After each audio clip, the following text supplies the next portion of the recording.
வணக்கங்க. இன்னைக்கு நம்ம கேசரி தாங்க பண்ண போறோம். நான் வந்து டிஃப்ரெண்டா பண்ண போறேங்க கேசரி. அது வந்து எண்ணெயும் நெய்யுமே கம்மியாகும், ஆனா நல்லா வந்து டேஸ்ட்டும் நல்லா கொடுக்குங்க. அது மாதிரி நம்ம கேசரி பண்ண போறோம். வாங்க எப்படி பண்றதுன்னு பார்க்கலாம்.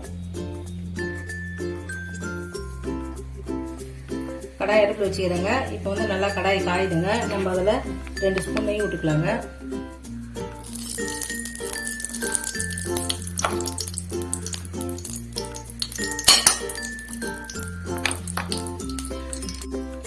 கூடவே ஒரு 2 ஸ்பூன் எண்ணெய் விட்டுக்கலாங்க.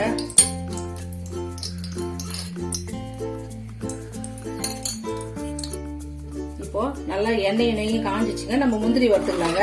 நான் மொத்தமா வந்து நெய் விடலங்க, கூட 2 ஸ்பூன் எண்ணெய் விட்டுக்கிறேன். ஏன்னா நெய் வந்து மொத்தமா விட்டா ஒரு சிலருக்கு ஆகாது, அதனால நான் கூட 2 ஸ்பூனு எண்ணெய் விட்டுக்கிறேங்க. முந்திரி வறுபட்டுச்சுங்க. திராட்சை சேர்த்துக்கலாம். ரெண்டுத்தையும் ஒன்னா போட்டா வந்து திராட்சை டக்குன்னு காஞ்சிடுங்க. அதனால கொஞ்சம் வந்து முந்திரி வறுபட்டதுக்கு அப்புறம் தாங்க நம்ம திராட்சை போட்டு வறுக்கணும். அப்பதான் வந்து திராட்சை வந்து காந்தாம இருக்குங்க. முந்திரி திராட்சை வறுபட்டுச்சுங்க. இப்போ வந்து இதுல வந்து நான் 1 கப் ரவை எடுத்து வச்சுக்கிறேங்க. இந்த கப்பால 1 கப் ரவை எடுத்து வச்சுக்கிறேன். இது கூடவே நம்ம போட்டு வறுத்துடலாங்க. நல்லா பொன்னிறமா வருங்க.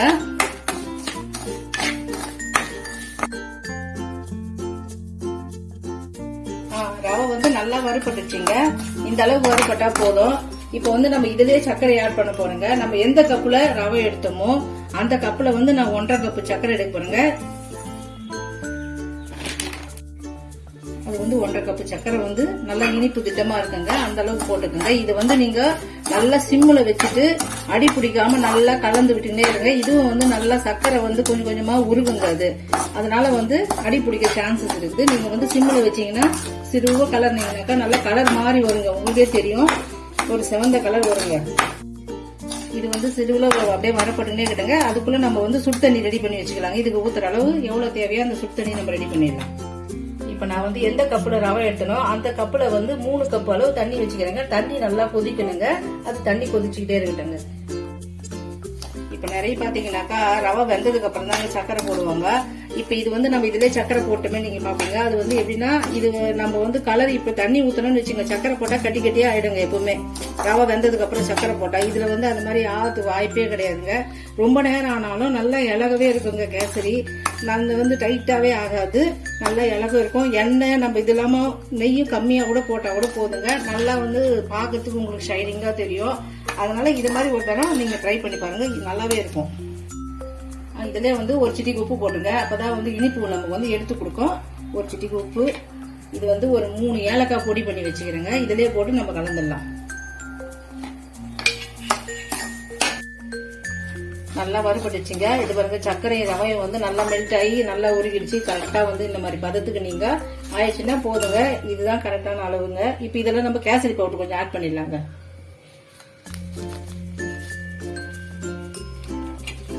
இதையும் நல்லா ஒரு கை விட்டு கலந்து விட்டுருங்க.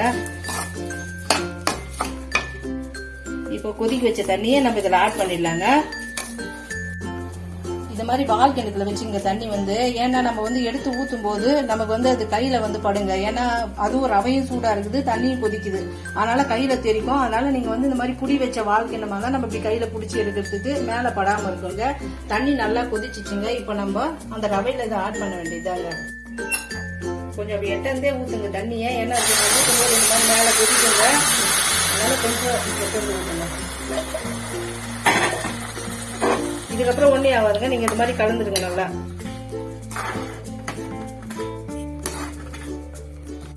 இப்ப பாருங்க, நம்ம தண்ணி ஊத்திட்டோம். இப்ப அப்படியே சிம்முல கொதிக்கிட்டு பாருங்க. நல்லா அது பாருங்க, அடியில சும்மா லைட்டா தாங்க பிடிக்கிற மாதிரி இருக்கும். நீங்க வந்து அதுக்கு கலந்துட்டீங்கனாலே சரியாயிடும் உங்களுக்கு. கட்டி கட்டியாவே ஆவல பாருங்க. அப்படியே வந்து மணல் மணலா இருக்குது பாருங்க. இப்ப இதை நம்ம என்ன பண்ணணும், கொஞ்சம் வந்து 1 ஸ்பூன் நெய் விட்டுருங்க. ஒட்டாம வரும். அப்பதான்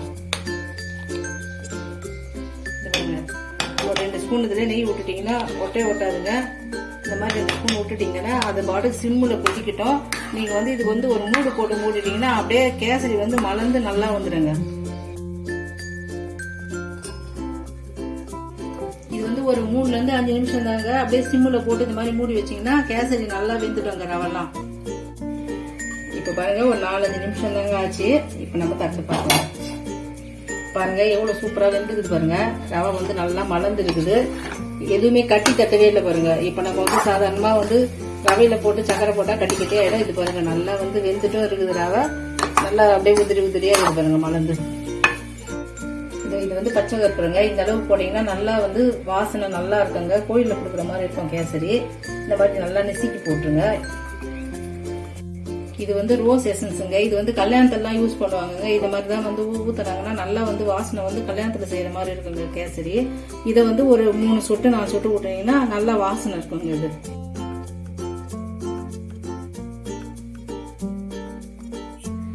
இப்ப வந்து இதுல எசன்ஸ் பச்சை கற்பூரம் எல்லாமே போட்டாச்சுங்க. இது பாருங்க கேசரி வந்து எவ்வளவு சூப்பரா இருக்குது பாருங்க. மணலா இருக்குது, ஒட்டவும் இல்ல. இதுக்கு வந்து நெய்லாம் கம்மி தாங்க நான் போட்டுக்கிறது. ஆனா நீங்க என்னதான் போட்டாலும் அந்த மாதிரி வேக வச்சு கலர்னா இந்த மாதிரி பிசு பிசுன்னு ஒட்டுற மாதிரி இருக்கும். இது வந்து பிசு பிசுனே ஒட்டாதுங்க. கேசரி ரெடிங்க. இதே மாதிரி நீங்களும் ட்ரை பண்ணி பாருங்க. கேசரி சூப்பரா வந்துருது. இந்த மாதிரி செஞ்சு பாருங்க.